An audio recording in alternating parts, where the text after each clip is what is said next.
Muy buenas, espectadores de Estado de Alarma. Este es el programa El Veredicto. Como siempre, tenemos una mesa de lujo con tres grandes abogados. Tenemos con nosotros hoy a Alfredo Herrera, que es abogado penalista, a Eduardo Rodríguez, que es procesalista civil, que nos dará su opinión desde el ámbito del procesal civil. Y tenemos con nosotros a Cándido Conde Pumpido, también abogado penalista.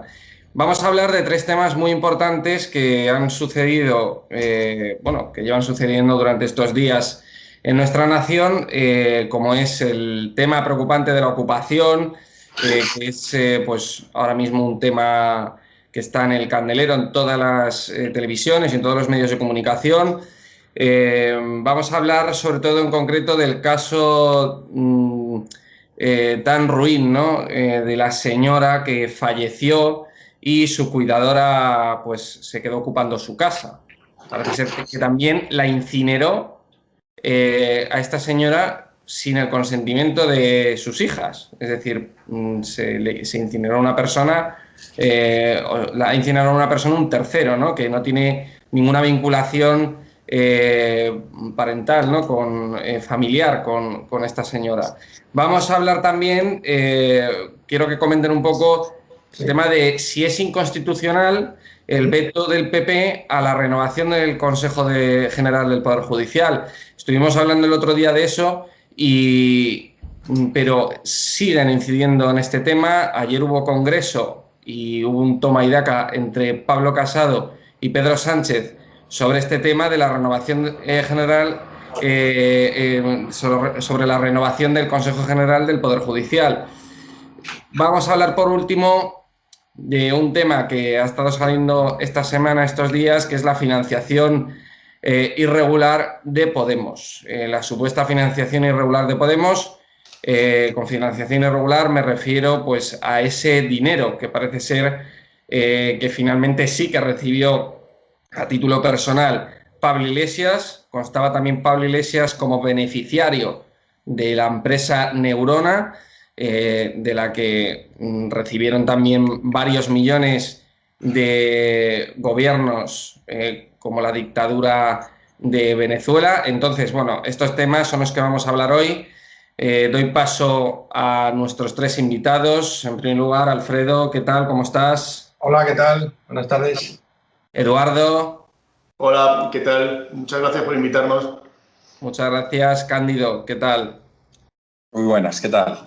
Encantado. Bueno, yo quiero que empecéis hablando del tema de la ocupación, este caso tan grave, ¿no? De esta pobre señora de 70 años que se quedó, se murió el pasado 30 de marzo en Leganés durante la pandemia y pues la cuidadora, que se llama Rosana, ocupó la vivienda de esta anciana e incluso ordenó a la funeraria la incineración del cuerpo sin avisar a sus hijas. Entonces se ha quedado ocupando. Hoy nuestro programa de estado de alarma ha estado Javier Negre retransmitiendo en directo. Parece ser que la desocupación de esta señora, pero quiero que comentéis un poco esta problemática, ¿no? De la ocupación y sobre todo los delitos que subyacen dentro de este asunto de esta anciana. Cándido, por ejemplo. Bueno, pues yo quiero, sin dejar de entender que efectivamente es un problema y es un problema que puede ser muy acuciante para las personas que lo pueden sufrir. Sí que hay que decir que por mucho que estemos viéndolo también mucho en los medios de comunicación, la cantidad de viviendas ocupadas en relación con la cantidad de viviendas que existen es realmente pequeña. Estamos hablando de unas 7.000, 8.000 viviendas ocupadas y en la mayor parte de los casos no son viviendas que sean destinadas a primera vivienda, sino viviendas de segunda ocupación, viviendas que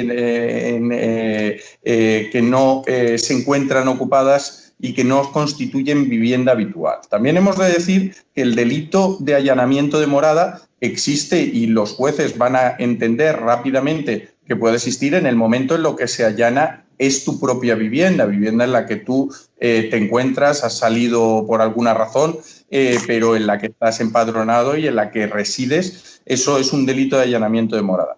Lo que surge el problema es con el delito de la usurpación de vivienda, donde la policía actúa o no actúa en función de que no se entienden legitimados para ellos, porque si el que está ocupando la vivienda dice tener un contrato verbal o una posición, el desalojo se tiene que producir mediante un desahucio judicial, no porque la policía lo saque de allí. En algunas ocasiones yo me he encontrado actuaciones erróneas de la policía en la que si acaban de entrar, en vez de decir que están ocupando, dicen que entraban a robar y de esa forma sí que desalojan. Que es eso famoso que se entendía que si se producía en las primeras horas y se avisaba rápidamente a la policía, eso podía dar lugar a que sí que se desalojase la vivienda y en otras cuestiones no. No es tanto una cuestión de tiempo, es una cuestión también de permanencia. En el momento en el que ellos mismos han constituido en su vivienda esa vivienda ocupada, pues ahí también entran en juego otros derechos de menores que pueden estar también en esas viviendas ocupadas y que, bueno, también el desalojo en determinadas fechas de frío y demás, pues también puede ser perjudicial y por los tribunales se suele ponderar los intereses en juego y en función de si se va o no se va a desahuciar en determinados momentos.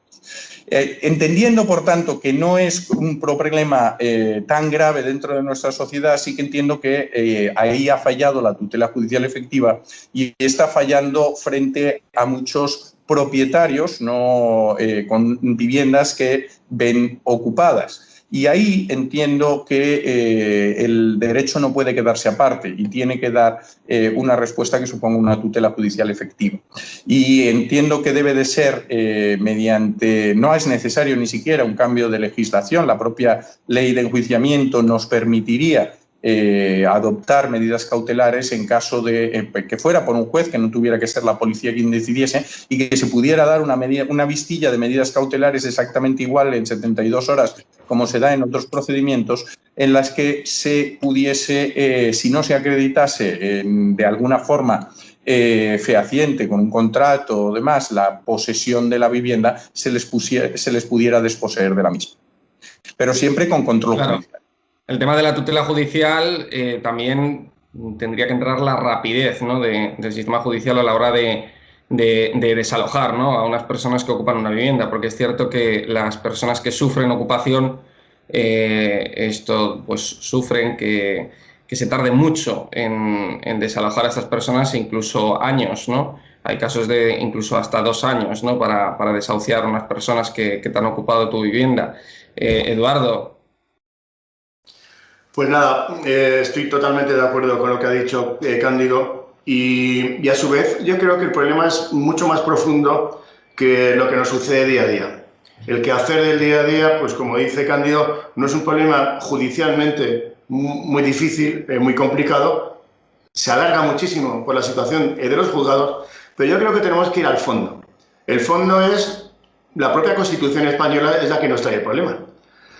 Si el artículo 18.2 de la Constitución española, que dice que como derecho fundamental el domicilio es inviolable y ninguna entrada o registro podrá hacerse sin el consentimiento del titular o resolución judicial, salvo en caso de flagrante delito, nos encontramos con un problema absolutamente tremendo, que este artículo choca con el 33 de la Constitución, que dice que se reconoce el derecho a la propiedad privada y a la herencia. ¿Y por qué choca? Pues muy fácil, por la ubicación en la Constitución de ambos artículos. Mientras que el domicilio es inviolable, que se encuentra integrado en la sección primera de la Constitución, es decir, derechos y deberes elementales o derechos fundamentales, el artículo 33 en el que lo dice que se reconoce el derecho a la propiedad privada no es un derecho fundamental, sino simplemente está dentro de la sección primera de la Constitución, derechos y deberes de los ciudadanos, sección segunda. Por lo tanto, la jerarquía de la Constitución de ambos artículos, es decir, el domicilio es inviolable, derecho fundamental, y la propiedad privada no es un derecho fundamental, nos da y nos lleva a la verdadera génesis del problema. El ocupa considera que es su domicilio y el propietario tiene un rango inferior al ocupa como consecuencia de esta clasificación errónea que hace la Constitución española. Por lo tanto, si a esto le adherimos, o más aún, lo edulcoramos con la resolución de 29 de abril de 2020 del Ministerio de la Presidencia y Relaciones de las Cortes, en la cual los ocupas se podían empadronar directamente en el domicilio que habían ocupado, es decir, incluso llegando a borrar del domicilio al verdadero propietario, alegando que estaba vacío y que no se encontraban, nos encontramos que las instrucciones técnicas que ha dado la Dirección General de Cooperación Autonómica y Local a los ayuntamientos para la gestión del padrón municipal hace que este problema constitucional se convierta en un problema administrativo en el cual el propietario además desaparece de la posesión del inmueble. Por lo tanto, lo que ocurre día a día hay que ir a la génesis y la génesis es muy importante. Pero como vemos que es un problema constitucional y a su vez que se vuelve a edulcorar con normas que se han dictado durante la pandemia, lo cual es curioso, estábamos todos encerrados y estaban dando posibilidad a los ocupas de que pudieran empadronarse en los domicilios que habían ocupado, vamos a otro problema que yo creo que también es muy importante, que es el fenómeno de la ocupación. La ocupación en este momento es un negocio. Antiguamente podía ser algo ideológico, incluso a la gente le podía, con cierta afinidad ideológica, pues veían que los ocupas pues podían tener un concepto de ultraizquierda, ideología marxista que niega la propiedad, pero ahora es un negocio de las empresas antiocupas y de los ocupas. Por lo tanto, nos hemos convertido no un problema social, sino ya es un problema verdaderamente económico. Eduardo, decía Cándido que él no cree que sea un motivo de alarma social, que no es un tema tan alarmante porque no hay tantos casos con respecto al número de viviendas en nuestro país. ¿Tú estás de acuerdo con eso? Hombre, lo alarmante, la alarma social no es una alarma que conlleve un número de casos o un número menos pequeño de casos, sino la alarma social se crea por el tipo de delito. Si, por ejemplo, se asaltan casas en Eurovillas y se queman 10 chalés además para mancillar los derechos del propietario, eso, aunque solo sean 2 ocupaciones y 10 chalés quemados o coches quemados, crea una alarma social. Pero la alarma social la crea aquel al cual se le ocupa su vivienda. Es decir, nosotros hoy no nos han ocupado, en mi despacho no han entrado, pero si entraran, me crearía a mí un problema tremendo y alarma social a todos los que me rodean, empezando por mis vecinos. Por lo tanto, la alarma social no es un número cuantitativo, sino cualitativo. Y, en consecuencia, la calidad de este problema, que es la destrucción de la propiedad privada, sí es una alarma social, porque conlleva una sociedad sin propiedad privada, no es una sociedad libre, más aún, no es una sociedad occidental. Quería escuchar la opinión de Alfredo. Alfredo. Hola, sí. Pues mira, estoy de acuerdo en los planteamientos, aunque discrepo con Cándido en lo de la alarma social. Efectivamente, la alarma social, como bien dice Eduardo, no es una cuestión cuantitativa, sino cualitativa. Vosotros recordaréis cuando ocurrió esa época en la que se producían ataques de perros peligrosos, de razas peligrosas, y que creó una enorme alarma social. Efectivamente, no había tantos ataques, pero la trascendencia de esas situaciones sí que era alarma social. Yo creo que ahora hay una situación de alarma social importante, aunque como bien dice Cándido, sean 7 o 8 mil viviendas, pero la alarma social se genera por la inseguridad jurídica que ello conlleva. Es decir, que nosotros podamos pensar que cualquiera de nosotros, podemos ocupar una vivienda. Y además, ya hay una iniciativa que ha tenido la... Perdonar, Alfredo, perdona, se está haciendo eco en otro micro. Cándido, Eduardo, si podéis cerrar el vuestro, por favor. Vale. Micro, apago. ¿Vale? Vale, para escuchar a Alfredo. Sí, decía que ha habido una iniciativa muy interesante por parte del fiscal jefe de Valencia, con un decreto de fecha 20 de agosto, que lo que propugna es una unificación de criterios de interpretación de la norma, porque como bien dicen mis compañeros, efectivamente el delito de ocupación está tipificado. Es el artículo 54.2 del Código Penal. Es un delito menos grave. La clave está en la medida cautelar. Al ser un delito menos grave no se adoptan medidas cautelares. Entonces lo que propugna ese decreto es poder adoptar medidas cautelares como es la del desalojo inmediato.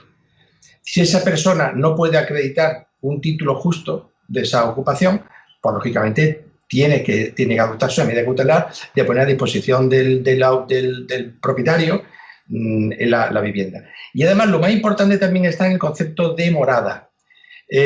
Manifestaba Cándido que efectivamente sería únicamente las viviendas en las que uno se encuentra empadronado. Ese decreto se lanza a lo que es el concepto de morada, en el cual se determina que una morada no tiene por qué ser una residencia permanente, sino que también puede ser temporal u ocasional.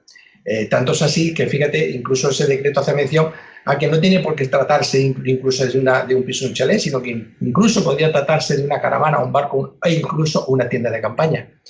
Entonces, claro, el disparate está en que paralelamente se determinen decretos como esta ley de que se pueden empadronar en la vivienda los ocupantes, que eso es un disparate absoluto. Es decir, aquí lo que estamos es que estamos en contra de la propia Constitución, del artículo 18 de la Constitución, el derecho a la propiedad. Es que se nos cae la base de nuestra convivencia. El respeto a la ley es la base de la convivencia. Yo os quería preguntar, en este caso que os he dicho antes, del tema de esta señora de 70 años que falleció y que su cuidadora la incineró, ¿no? Sin el consentimiento de la familia. Esto es ocupación, porque la señora ya tenía las llaves de la casa al fallecer la señora, ¿no? Entonces, ahí, porque claro, ya tenía las llaves, no ocupó, sino que ella ya vivía allí. Entonces, seguía viviendo allí, con lo cual efectivamente tú le has facilitado el poder vivir allí. Para desahuciarla probablemente te tengas que ir. Pero también la finalización de su contrato hace que ella tenga la obligación de abandonar la vivienda. Claro. En cualquier caso, yo creo que también es otra cuestión más anecdótica y que además, como tú mismo dices, se ha solucionado bastante rápido, sin que a nadie se le hubiera privado de la vivienda que estaba utilizando habitualmente, también hay que decir.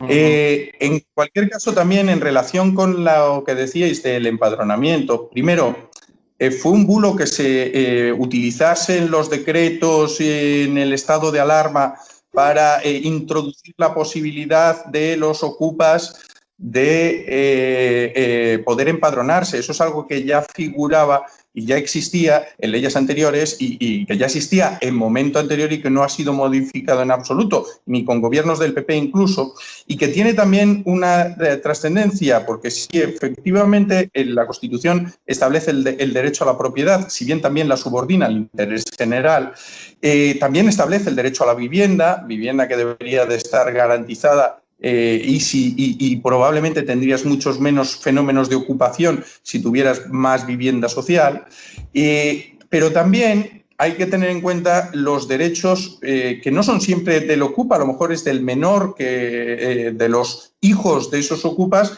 que tienen también derecho a la sanidad, que tienen también derecho a la escolarización, a la educación, y que por lo tanto para estar, lo primero que se les pide es, para entrar en un colegio o para entrar en un centro de salud, es dónde están empadronados. Si no les permites ese empadronamiento por ser ilegales, por toda una serie de cuestiones, les estás negando derechos que son derechos no de los españoles o no de los que no son ocupas, sino de todos los españoles. Y sobre todo, cuando hay menores, tienes que velar también por esos menores. Y siendo una situación que es de hecho, es decir, tú estás de hecho viviendo en esa, residiendo ahí, es normal y lógico, entiendo yo, que para poder ir al centro de salud y para poder ir al colegio, los niños te puedas empadronar o decir o justificar que estás empadronado allí. Otra cosa es si deberías de poder o no deberías de poder hacerlo con o sin el consentimiento del titular. Y ahí podemos abrir también otro nuevo debate.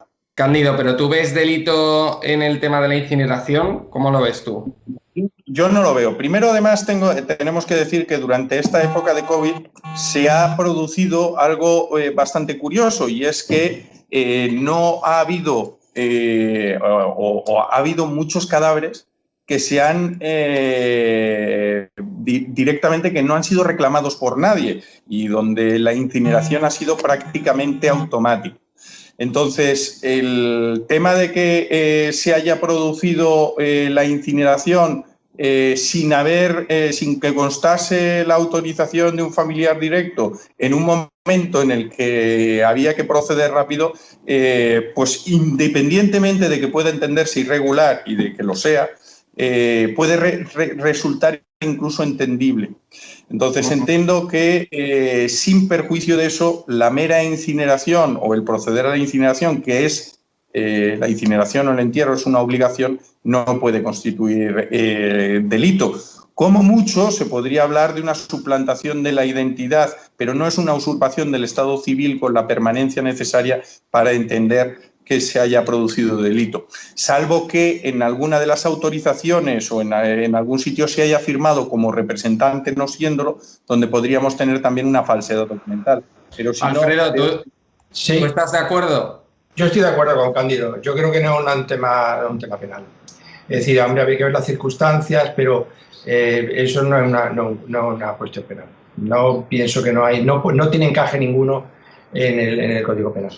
Una cuestión puede ser rechazable moralmente, no sabemos las motivaciones de esta mujer, por qué lleva a tomar esa decisión, pero en cualquier caso, tipo delictivo entiendo como Cándido que no existe. Bueno, decían, por último ya para ir ultimando este tema de la ocupación en el piso de esta mujer, que parece ser que había como indicios, ¿no?, de que esta mujer, ¿no?, Rosana, la cuidadora, pues que era como sospechoso la muerte, ¿no?, de repente de esta mujer, porque o sea, decían como que como que tenía pensado ya, no sé si la incineración de los restos o algo así. Parece ser que había como un indicio, ¿no?, de que no había muerto de una muerte natural, ¿no? A pesar de que el forense dijo que la muerte había sido natural, parada cardiorrespiratoria, ¿no?, y demás. No sé si lo habéis podido ver en algún medio, que han estado comentando que parece ser que había algún indicio de que la muerte no había sido natural, es decir, que a lo mejor la señora había muerto para que esta mujer se quedase ocupando con su familia el piso de esta anciana. Hombre, a mí me parece difícil de creer. Lo que sí que sabemos perfectamente es que cuando se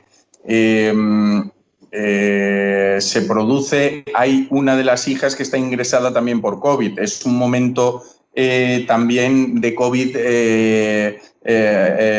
y de muchas muertes de todas estas. Pero lo que sí que tenemos que tener en cuenta es que ahora pide a sus herederas 15.000 euros para marcharse.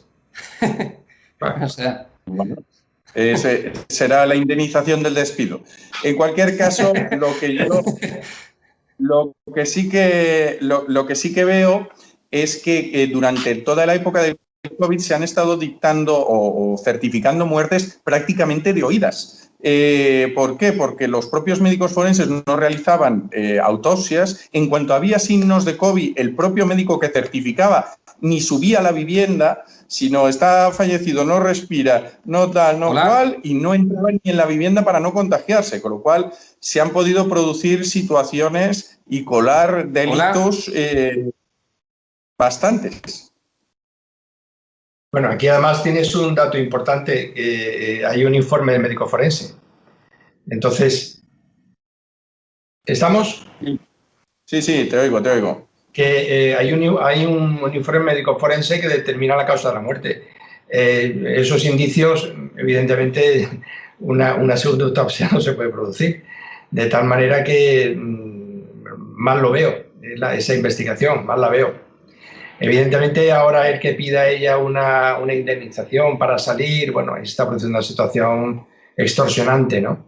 Pero estoy de acuerdo también con Cándido en que no sería una ocupación ilegal porque había una voluntariedad por parte de la finada de alojamiento en esa casa de esta mujer. Por tanto, la cuestión para el desalojo sería civil, no sería penal.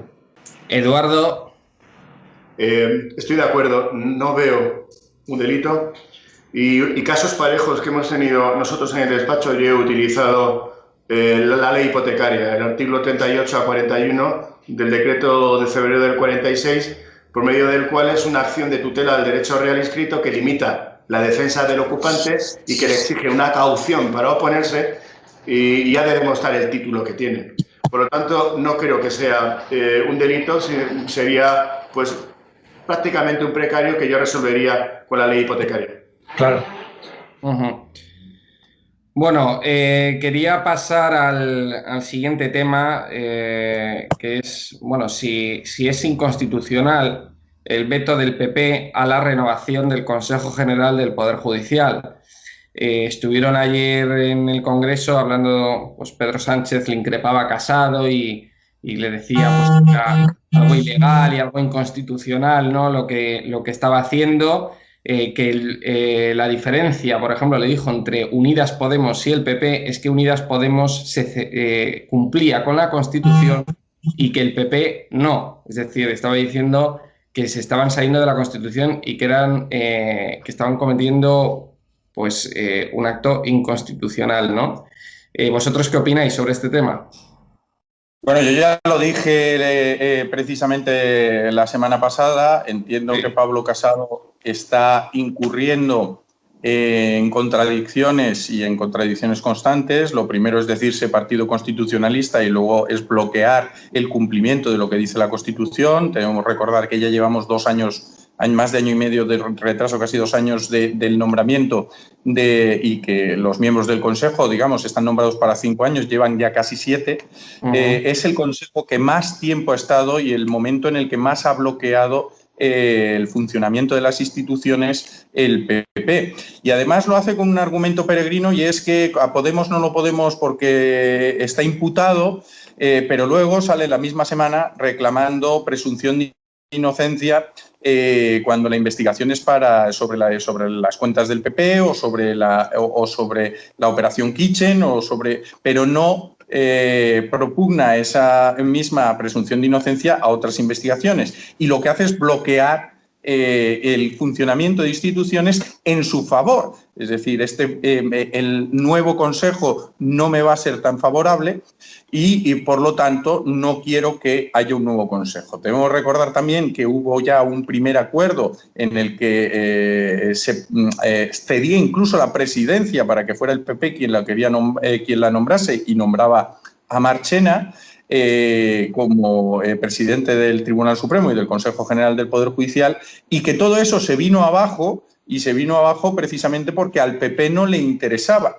Y además, defendiéndolo y con lo que había surgido de aquel chat del PP en el que se jactaba Cosidó de tener más o menos controlada la sala segunda, que es donde iban a ir precisamente los casos como los papeles de Bárcenas y la financiación del PP y otra serie de casos, Gürtel y demás, que podían afectarles seriamente. Por lo tanto, entiendo que hay que decir eso, es inconstitucional desde el momento en el que se niega a llegar a ningún tipo de acuerdo o entendimiento sin que se sepa si es por los nombres y se está bloqueando lo que dice precisamente la Constitución. ¿Estáis de acuerdo, Alfredo y Eduardo? No, yo no. Poco podemos decir. Yo poco puedo decir sobre el asunto por una razón, porque la Ley Orgánica del Poder Judicial, en el artículo 586, dice que el Consejo deberá ser elegido por los 20 nuevos vocales del Consejo General del Poder Judicial. Y aquí estamos hablando de partidos políticos. Por lo tanto, los jueces deben elegirse a sí mismos. Creo que la injerencia de los partidos políticos en el Poder Judicial hace que deje de ser el tercer poder del Estado para convertirse pues, en un apéndice. Por lo tanto, no creo que debamos de opinar mucho sobre lo que hacen los partidos políticos nombrando jueces, cuando los jueces no deben de ser nombrados por los políticos. Partiendo de eso, hemos vivido como desde hace muchos años, desde 1985 aproximadamente, se ha nombrado el Consejo General del Poder Judicial poniéndose de acuerdo dos partidos. Pero ahora hay un problema. No hay dos partidos, hay más. ¿Y qué sucede? Pues que los quesitos hay que repartirlos. Y como ya no se puede repartir todo porque hay más gente a repartir, llegamos a un problema tremendo. Si el Consejo General del Poder Judicial sirve, a su vez, como una palanca para poder renovar el Tribunal Constitucional, que está en la misma situación, y a su vez el Tribunal Constitucional sirve de palanca para renovar el Consejo General del Poder Judicial, nos encontramos que los políticos están controlando los poderes del Estado, que en sí mismos deberían de ser independientes. Por lo tanto, lo que haga Casado, que evidentemente ha estado de charla por medio de WhatsApp con Sánchez, intentando llegar a un acuerdo, lo que haga Sánchez con los acuerdos que tiene que cumplir con PNV, incluso con Podemos, para nombrar vocales, no deberían de afectar a los jueces, que son ellos los que deberían de nombrarse. Por lo tanto, partiendo de un mal de fondo, que es el que hemos expuesto, es decir, la falta de independencia del Poder Judicial, lo que suceda, no va a pasar nada. Cambien lo que cambien, suceda lo que suceda, el Poder Judicial va a estar en manos de los políticos. Por lo tanto, me es intrascendente, absolutamente intrascendente, que Casado pacte con Sánchez o no, porque el asunto va a seguir teniendo un mal de fondo, que evidentemente es la falta de independencia. Alfredo, ¿tú tenías algo que decir? Sí. Bueno, mi intervención iba a ser en el mismo sentido que ha manifestado Eduardo. Pero no creo que se pueda tasar de inconstitucional, ¿no? Que Pablo Casado pues, se niegue a llegar a un acuerdo o a un pacto para la renovación del Consejo. Baste recordar que este es un problema endémico. Llevamos 20 años con el mismo problema, o sea, con las luchas de poder para tener una mayoría en el Consejo. Pero el problema es que no deben ser elegidos por los políticos. Yo estoy absolutamente de acuerdo con Eduardo. Tienen que ser los propios jueces los que elijan ese órgano de representación, porque es un tercer poder. Estamos politizando la justicia. Estamos anulando un poder básico del Estado para dárselo a los políticos. Ese es el problema. No vamos a tener solución. Este es un problema endémico que seguirá desarrollándose a lo largo de los años, porque nunca va a llegar a un acuerdo, porque para ello es trascendental. Pero es tan sencillo como dejar a los jueces que elijan ellos su propia representación. Y seguro que funcionará muchísimo mejor. Seguro. Cándido, te veía ahí. ¿Quieres responder? No, bueno, al contrario, sí estoy también muy de acuerdo con ellos. El tema de si es inconstitucional, es decir, no va a haber una declaración de inconstitucionalidad de ello. Lo que sí que se está viendo es que hay un mandato constitucional que dice que tiene que renovarse cada 5 años, que no se está cumpliendo, y en un partido constitucionalista eso, pues el deliberadamente no cumplir un mandato constitucional, pues resulta por lo menos raro. En cualquier caso, parece que Sánchez quería meter 2 jueces de Podemos. No, quería que, como todos tienen que nombrar, pudiesen nombrar también Podemos a sus jueces, igual que los nombró CiU o igual que los nombró PNV o igual que tienen que también entrar para nombrarlos. Cuando necesitas una mayoría cualificada, cuando necesitas 2/3, 3/5 para poder nombrar a jueces o a magistrados del Tribunal Constitucional, necesitas que se pongan en perfecta sintonía 3/4 partes o por lo menos 2/3 de la Cámara o 3/5 de la Cámara, con lo cual necesitas el apoyo de todos los partidos, y el apoyo de todos los partidos será o a una lista que sea la que dé el propio Consejo o los propios jueces o las propias asociaciones, o que tendría que ser común de todos, o oye, méteme aquí este o este otro no me lo metas. Claro, ahí también entramos en si el contrapeso de poder decidir quién va a controlar el poder legislativo o los jueces que van a poder controlar el poder ejecutivo resulta adecuado y es suficiente, o es demasiado, o se va ya a una ruptura incluso del equilibrio de la separación de poderes. Ya, pero es que según eso también ¿Qué argumento hay para hombre, no, hay una tercera fuerza política que se le pide opinión? Y la tercera fuerza política más votada, que es Vox. Y en cambio, ¿qué razón hay para que Podemos pueda nombrar a 2 magistrados, a dos representantes del Consejo de Poder Judicial y a Vox ni se le pida opinión? Esto también sería inconstitucional. Claro, es que el juego político es muy rebaladizo, ¿no? Entonces, esa lucha por el poder en el Consejo la estamos viviendo desde que se politizó el Consejo, que fue en la época, si no recuerdo mal, fue con los gobiernos de Felipe González, si no recuerdo mal, ¿no? 1985. Claro, estaba Felipe González. Entonces, bueno, esto es algo que lo vamos a seguir viendo. Es decir, estamos en la lucha política y lo que hay que hacer es sacarlo de la lucha política y que sea un poder absolutamente independiente. A mí el mensaje de Cosidó, al que ha hecho referencia a Cándido, me parece vergonzoso. O sea, es algo lamentable, vamos, absolutamente lamentable. Que haya, nada más en los términos en que se expresa, que estén utilizando la justicia, que Dios mío, muchas veces uno piensa en manos de quién estamos, ¿no? Pero claro, es la propia estructura de elección la que conlleva el problema. Estoy totalmente de acuerdo. Estoy totalmente de acuerdo y debe de despolitizarse, y tiene que ser los partidos políticos que casualmente muchos lo llevan en su programa electoral. Todo el mundo dice que hay que despolitizar la justicia, pero el día que hay que nombrar a los miembros del Consejo, aquí nadie cumple su programa electoral, lo cual yo no sé si también es anticonstitucional, el no cumplir los programas electorales. Por lo tanto, creo que es esté quien esté, suceda lo que suceda, esté el presidente que esté y quien componga el Consejo, va a estar igual. Es decir, la justicia va a estar adulterada como consecuencia de la politización. Una vez será, como bien dice Cándido, para juzgar el Gürtel, otra vez puede ser los papeles de Bárcenas, otra vez puede ser los 800 millones de los seres de Andalucía, y dentro de poco podrá ser la financiación del partido Podemos que llegue. Es decir, todos intentan protegerse, pero ese es el gran mal que tiene la democracia española, porque una democracia sin un poder judicial libre e independiente no es una democracia. Bueno, yo quería hablar por último, lo ha mencionado Eduardo ahora, del tema de la supuesta financiación ilegal de Podemos.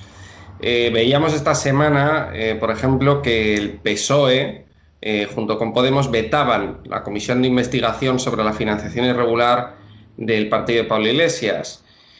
También veíamos otros titulares, como que la Fiscalía veía indicios suficientes de delito en los contratos de Podemos con la empresa chavista Neurona. Otros, como por ejemplo el vicepresidente valenciano Dalmau y 2 cargos de Podemos, fueron beneficiarios de 4,1 millones de euros de Venezuela. Adriana Lastra se pronunció al respecto defendiendo a Podemos, diciendo que, bueno, que contradiciendo también a la Fiscalía, ¿no? Y diciendo que lo de Neurona se iba a quedar en nada, ¿no?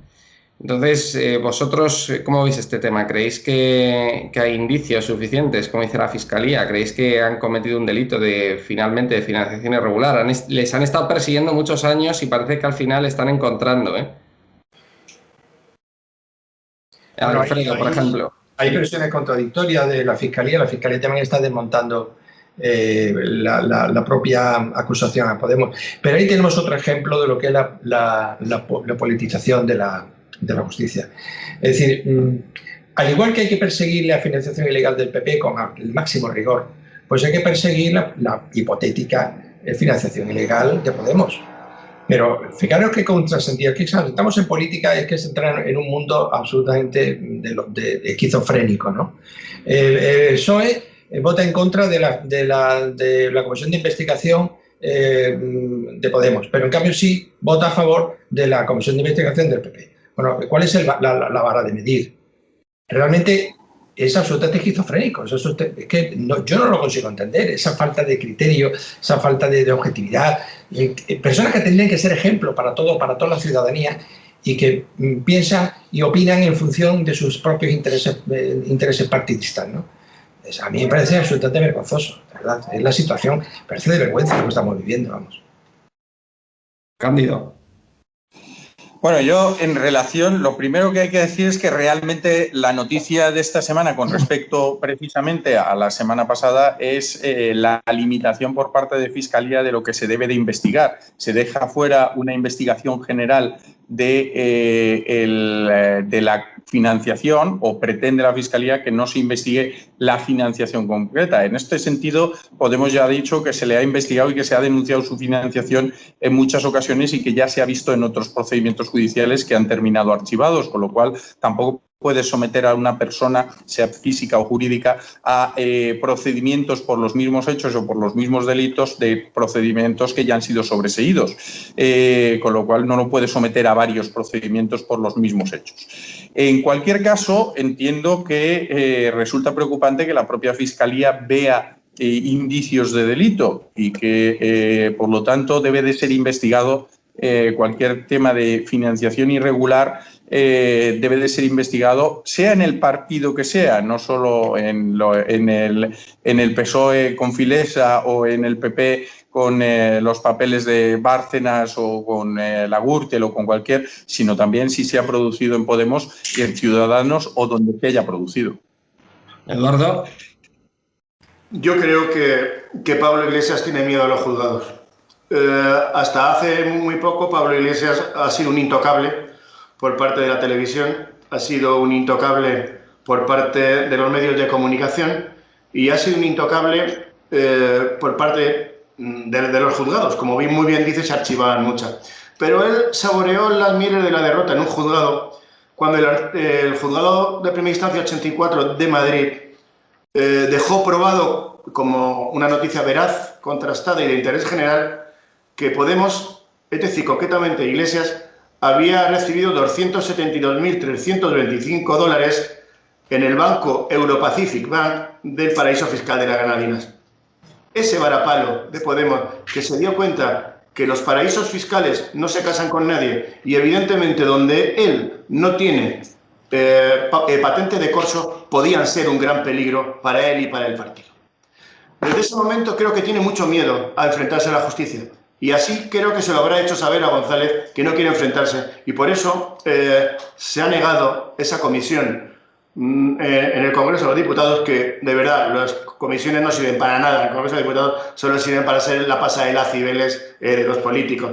Pero sí, evidentemente, se iba a sacar y se puede sacar todo el movimiento de Podemos y si se está cumpliendo o si se está cometiendo un delito de financiación ilegal del partido político. Iglesias tiene miedo. El documento oficial que en el año 2008 firmó el ministro de Finanzas de Venezuela, Rafael Isea, por medio del cual CEP se llevó 7 millones de euros y está aprobado, tienen miedo a que salga hacia adelante.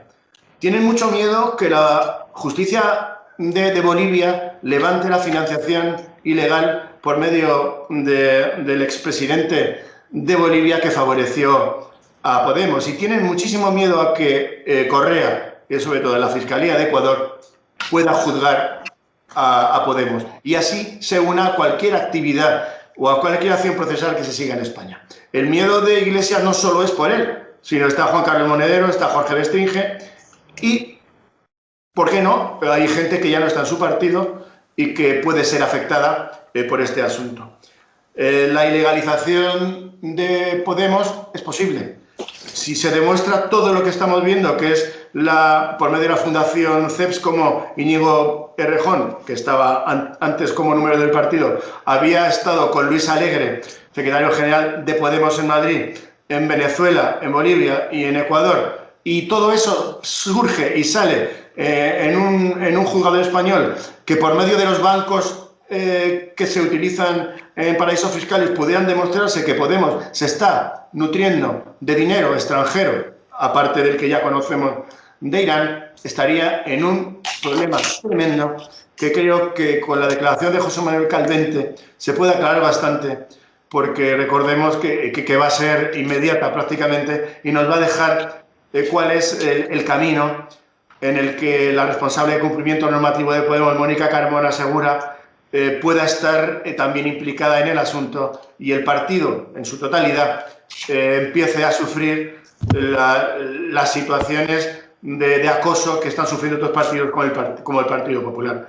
Por lo tanto, creo que Iglesias tiene miedo a la justicia y este es el modo de demostrarlo. Claro, decía Cándido bueno, que hay que investigar, ¿no? Todos los casos de corrupción, sean del partido que sean, el caso Filesa, lo de Bárcenas y demás.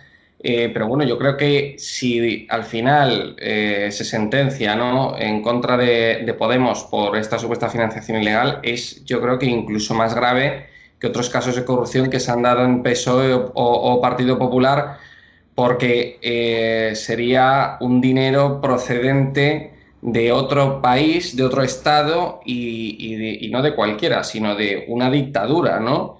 Que le han estado sacando, pues eso, que el dinero venía de Venezuela.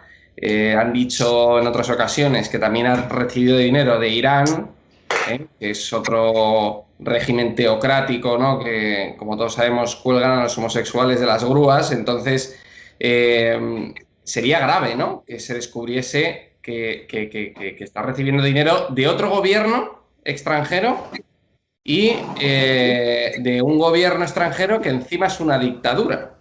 Entonces... Mira, precisamente el Código Penal se modificó por parte del PP para incluir el delito de financiación ilegal, pero solo cuando, a partir de unas cantidades, si no recuerdo mal, eran 500.000 euros, y además...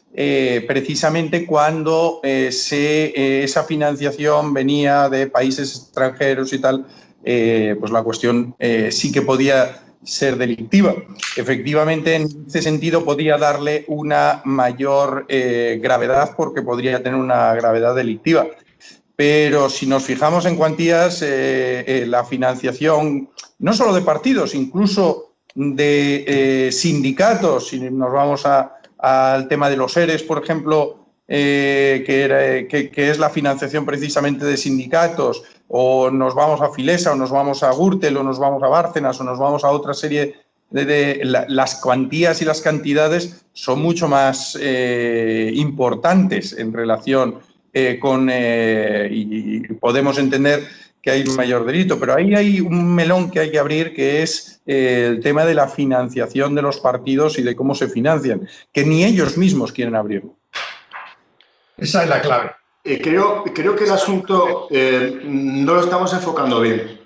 Creo que la Ley Orgánica 827 sobre financiación, 8/2007 sobre la financiación de partidos políticos, nos marca el camino sobre el cual Podemos tiene miedo a que la justicia investigue el asunto. El artículo 7 de esta ley, que habla de aportaciones de personas extranjeras, hace saber que los partidos no podrán aceptar de ninguna forma financiación por parte de gobiernos u organismos, entidades o empresas públicas extranjeras o empresas relacionadas directa o indirectamente con los mismos. Eso es especial gravedad y evidentemente aquí se impone una pena superior, pudiéndose llegar incluso a la superior en grado a la que está prevista para la financiación de partidos políticos. Y la misma pena se impondrá a los respectivos casos a quien entregare donaciones, aportaciones a un partido o federación, incluso por las personas interpuestas o cómplices de esta financiación. Con esta declaración y con esta articulación que nos da el legislador de la Ley Orgánica 8/2007, nos encontramos que Podemos estar en un aprieto, pero no en un tremendo aprieto. Cuestión distinta era a Bárcenas, que el asunto era para sus actividades o reparto de pagas extras entre los miembros del partido, o el caso de los ERTES, que era un simple ladronicio. Aquí no. Aquí, en el caso de Podemos, es unas potencias extranjeras que intentan instaurar la ideología marxista bolivariana en España por medio de dinero. El caso es distinto, totalmente distinto a los otros dos. Y en el caso de Podemos nos tenemos que encontrar que el intermediario, como cualquier miembro del partido político que haya sido sujeto activo del delito y que haya recibido el dinero, también está absolutamente vinculado al delito. Por lo tanto, Podemos, como persona jurídica, como partido político, también está vinculado en el delito. Por lo tanto, es distintos los delitos que han cometido el Partido Popular con Gürtel o el papel de Bárcenas y el PSOE con los ERES y tal de Andalucía, que este delito, que es tener una punta de lanza de una potencia extranjera en nuestra nación y recibir dinero para intentar subvertir el orden constitucional. Son delitos totalmente distintos. Bueno, muchas gracias, Eduardo. Muchas gracias a los tres, Alfredo, Cándido, Eduardo. Muchas gracias por haber estado con nosotros, por habernos dado vuestra opinión profesional, jurídica, sobre tres temas que yo creo que importan, ¿no?, a toda la población y a todos los espectadores de estado de alarma. Muchas gracias por haber estado con nosotros. Y a todos los espectadores de estado de alarma, este ha sido el programa El Veredicto. Hemos hablado de tres temas importantes. En primer lugar, de la ocupación, en concreto del tema tan grave, ¿no?, de la ocupación en casa de esta señora de 70 años en Leganés. Hemos hablado también de si es inconstitucional ese veto que ha puesto el PP a la renovación del Consejo General del Poder Judicial. Y por último hemos hablado de la supuesta financiación ilegal de Podemos. Está recibiendo dinero de Venezuela a través de esta empresa Neurona. Se está beneficiando de ese dinero, se ha beneficiado en el pasado de ese dinero. Parece ser que constaba como beneficiario de esos fondos en los papeles de la empresa Neurona. Entonces, esos tres casos los hemos tratado con nuestros tres grandes profesionales, nuestros tres grandes abogados, que han sido Alfredo Herrera, Cándido Conde Pumpido y Eduardo Rodríguez de Brujón. Así que muchísimas gracias a todos por habernos visto. Un saludo y viva España. Muchas gracias. Gracias. Gracias. A todos.